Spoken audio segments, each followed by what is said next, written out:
इस लेक्चर में हम मोमेंटम इक्वेशन समझेंगे, साथ में इम्पल्स मोमेंटम इक्वेशन भी हम लोग देखेंगे। तो देखिए ये क्या कहता है मोमेंटम इक्वेशन।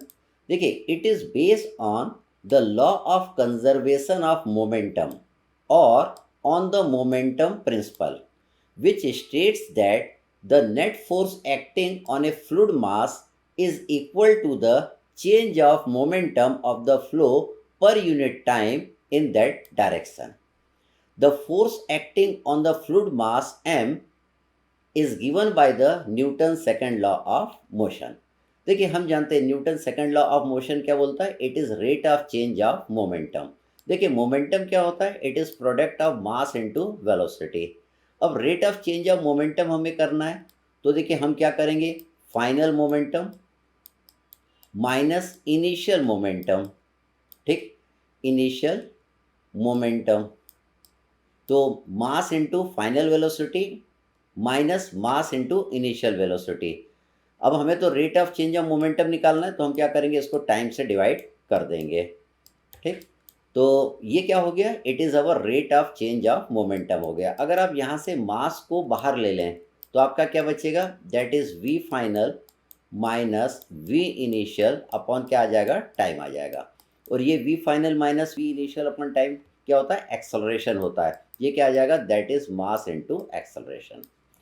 तो न्यूटन सेकंड लॉ क्या बोलता है, the rate of change of momentum is equal to क्या होता है, फोर्स के बराबर होता है। मतलब फोर्स आपका क्या आ गया, that is mass into acceleration.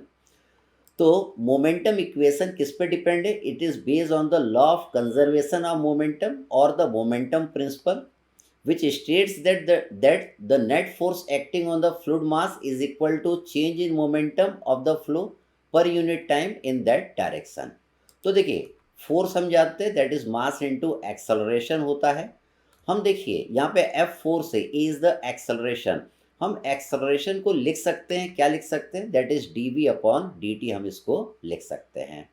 तो देखिए इस ए की जगह मैं क्या लिख दूंगा, d v upon d t लिख दूंगा, तो F equal to mass into d v by d t हो जाएगा। मास आपका कांस्टेंट है तो ये डी के साथ चले जाएगा, डिफ्रेंसिएशन के साथ चले जाएगा, मतलब हम लिख सकते हैं F equal to d into m v upon d t. ये जो आपको इक्वेशन मिली है इसी को हम मोमेंटम इक्वेशन बोलते हैं या मोमेंटम प्रिंसिपल हम लोग कहते हैं। अगर मैं क्या करूं, एफ के साथ डी टी का मल्टीप्लाई कर दूं, तो देखिए एफ का डी टी से मल्टीप्लाई कर दिया तो वो क्या बन जाएगा, इम्पल्स बन जाएगा। इम्पल्स क्या होता है, कभी भी फोर्स बहुत ही कम समय के लिए लगे तो उसको हम क्या बोलते हैं, इम्पल्स बोलते हैं। जैसे कि क्रिकेट खेलते हैं जिसमें बैट्समैन क्या करता है, बॉल को स्ट्राइक करता है, तो बैट और बॉल के बीच में जो कॉन्ट्रैक्ट होता है वो कितने सेकंड के लिए रहता है, फ्रैक्शन ऑफ सेकंड के लिए होता है, तो उस चीज़ को हम क्या बोलते हैं, इम्पल्स बोलते हैं। तो F into d t is the impulse. मतलब इसको हम लिख सकते हैं F into d t is equal to d m v हम बोल सकते हैं। तो F d t is the impulse, ठीक। तो इसको हम क्या बोलते हैं, it is our impulse momentum equation. It is our impulse momentum equation. ये क्या कहती है, ये कहती है कि that the impulse of a force acting on a fluid of mass m in a short interval of time dt is equal to change of momentum in the direction of force। Impulse momentum equation क्या बोलती है, ये बोलती है the impulse of a force acting on a fluid of mass m in a short interval of time dt is equal to change of momentum dv in the direction of force.